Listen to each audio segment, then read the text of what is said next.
ugly. Gorilla. Uncle Tom. These are just a handful of the words Muhammad Ali used to describe Joe Frazier over the course of their rivalry. And even though his last fight was more than 30 years ago, Ali remains the greatest smack talker in the history of boxing. His words towards Frazier were vicious and entertaining and, according to him, wrong, which is why he apologized for them in 2001. "I'm sorry," he said. "It was all meant to promote the fight." Sing it to me. I want you to sing it to me, and I want you to dance for me. You sing it, you dance. Dance for me, boy. No one expected Floyd Mayweather and Conor McGregor to quote Shakespeare during their four-city promotional tour. But the ease in which the two had in exchanging racially insensitive and homophobic remarks was disappointing. You punk! You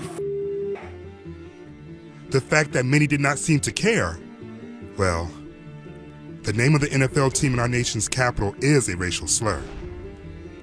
NASCAR fans do continue to fly the Confederate flag at races, despite the organization asking them not to.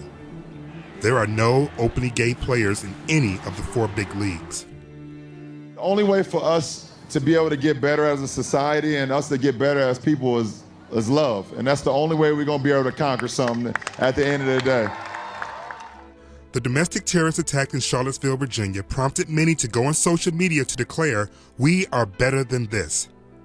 But given the examples I just pointed out, it is fair to ask if that statement is more of a lofty goal than a definitive fact. We some smart Americans. We know how to take these foreign fighters and we know how to use them. You the pimp and this your hoe. If we are truly better than this, why is it still acceptable to use harmful dog whistles and slurs to promote a boxing match? Especially after the greatest to ever do it said he crossed the line when he did so more than 40-some years ago. I get the desire to want to stick to sports, but the truth is sports has never existed in a vacuum.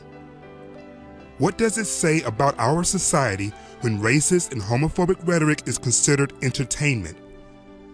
McGregor and Mayweather toyed with centuries of prejudice that have led to immeasurable hardship and countless deaths, all to promote a fight. So what exactly are we supposed to be supporting?